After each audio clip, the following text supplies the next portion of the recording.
No último vídeo eu levantei os seguintes exemplos para comparar testemunhos. Meu vizinho roubou meu carro e meu vizinho andou sobre as águas. E a pergunta que fiz foi se existe qualquer razão racional para distinguir de tal forma essas duas alegações que uma pode ser aceita sem evidências enquanto a outra não pode. E quando nós estamos falando sobre o texto bíblico e a tradição religiosa, basicamente esse tipo de divisão artificial que é realizada para manter a conformidade das pessoas à crença.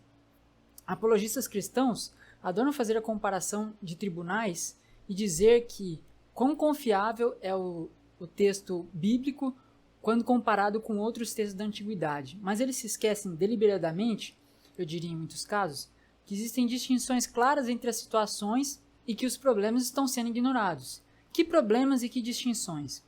Neste exemplo, meu vizinho roubou meu carro, que nenhuma polícia ou departamento de justiça que se preze no mundo irá aceitar essa alegação baseada simplesmente no testemunho de uma ou duas pessoas fazendo a acusação. É exatamente por isso que em locais onde existe relativa justiça, não só para aqueles que têm dinheiro, apesar do dinheiro influenciar, existem investigações para diminuir o número de casos ridículos que não podem e não têm comprovação. O padrão é pedir evidências que fundamentem qualquer tipo de alegação, especialmente se isso afeta a vida de outras pessoas, neste caso, seu vizinho. Outro detalhe importante que apologistas tentam fazer as pessoas esquecer é que certos tipos de alegação praticamente não precisam de fundamentação em evidências porque são considerados eventos comuns ou senso comum, como por exemplo, ontem eu almocei, ou se você soltar este copo no alto, ele cairá. No caso do almoço, você a princípio não tem nenhuma razão para questionar o evento comum de alguém comer, exceto, por exemplo, se neste caso eu fosse alguém com anorexia e você me conhecesse e soubesse que eu vi tu comer. Então você poderia questionar, mas será realmente que você comeu? Ou seja, a menos que exista uma razão específica para questionar eventos comuns, não se torna necessário perder tempo para questionar esses eventos. No caso do copo, nós temos a experiência sensorial para confirmar a repetição disso com outros objetos. Você já viu coisas caírem, portanto, não tem necessidade específica de ver aquele específico copo cair para confirmar que isso é verdade. Mas, mais ainda, você nem precisa saber o porquê o copo cai, mas, se souber isso, adiciona mais uma camada de senso comum gerado pelo conhecimento científico, pela educação científica.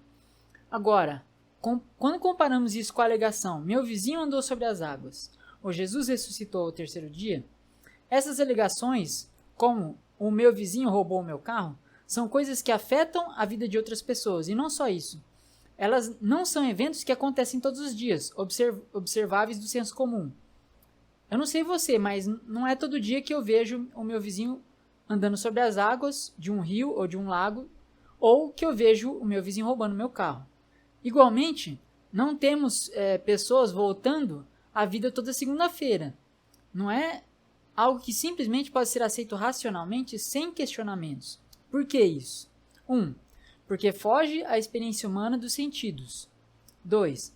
Porque foge à experiência acumulada do senso comum e do conhecimento científico. E 3. Porque uma vez que algo é suspeito, nossa reação natural deve ser a de questionar e não de aceitar as coisas de braços abertos, pelo seu valor intrínseco. E como eu expliquei antes, a razão para fazermos o contrário disso se deve principalmente à história e cultura das populações humanas, e não às motivações racionais. Veja bem, isso não significa que, em termos lógicos, que as afirmações sobrenaturais são automaticamente mentiras, ou que coisas que nós nunca vimos são automaticamente mentiras. Mas significa que nós não podemos realizar uma suspensão das nossas faculdades mentais simplesmente porque gostamos de uma explicação, ou porque achamos que essa explicação é a preferida do meu grupo. O fato de algo ser preferido por um grupo ou não tem valor algum para demonstrar a sua veracidade ou a sua falsidade. Farei aqui uma analogia com as supostas palavras de Jesus para vocês compreenderem.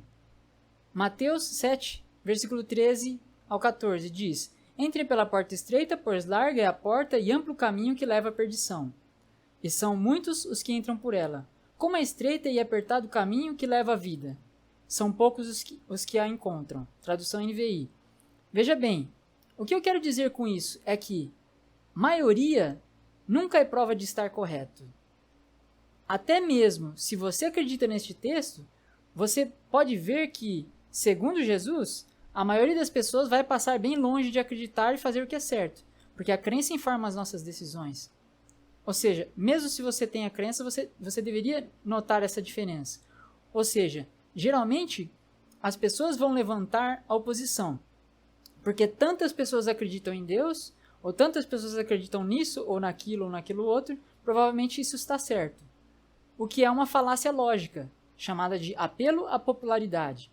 Porém, quando eu faço a objeção de não aceitar certos testemunhos sem questionamento, e que estou levando em conta não é um apelo à autoridade ou à popularidade, mas à experiência comum e a conhecimentos que são testados de forma metódica. Não só isso, como eu disse, não necessariamente eles estão automaticamente incorretos, mas significa que nós precisamos levantar questionamentos para verificar a credibilidade dessas alegações.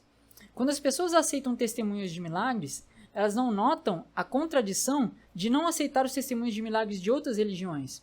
Digamos, por exemplo, que você acredita no testemunho de Atos dos Apóstolos, capítulo 1, versículo 9, em que Jesus está sendo elevado aos céus depois de falar com os apóstolos, certo?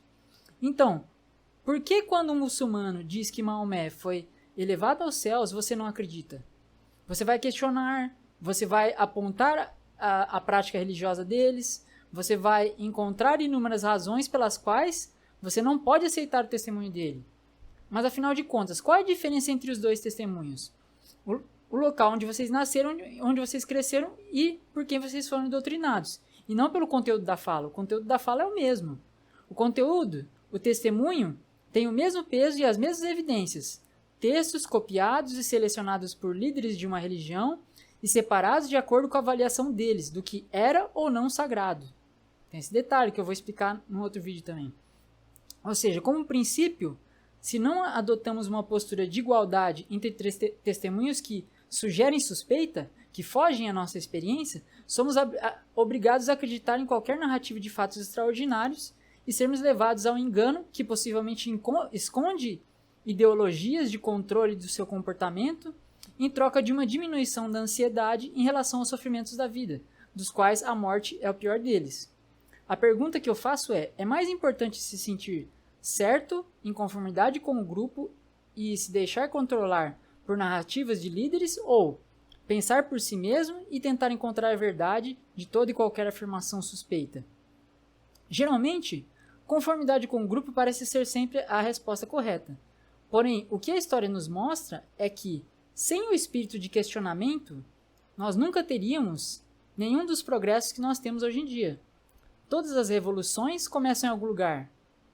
Você pode pensar na Revolução Francesa, você pode pensar no Iluminismo, nas grandes mudanças que houveram do humanismo, que hoje é completamente diferente, a abolição de escravidão, entre tantas outras coisas, e até mesmo o protestantismo, que não existiria se não houvesse alguém questionando as práticas da Igreja Católica. E sem usar as nossas faculdades mentais para questionar o que é suspeito, podemos acabar como pessoas como essas, como por exemplo de alguns cultos que nós conhecemos, como do Charles Manson, entre tantos outros, em que as pessoas são levadas a tomar, como se diz, a tomar o Kool-Aid, a suicídios em massa, a serem enganadas por pessoas carismáticas. Pense nisso, vale a pena mesmo deixar de lado a sua capacidade intelectual e baixar a sua cabeça concordando com o que os líderes apregoam? No próximo vídeo, entrarei no exemplo específico mais usado por apologistas cristãos, que é a ressurreição de Jesus. Te vejo lá.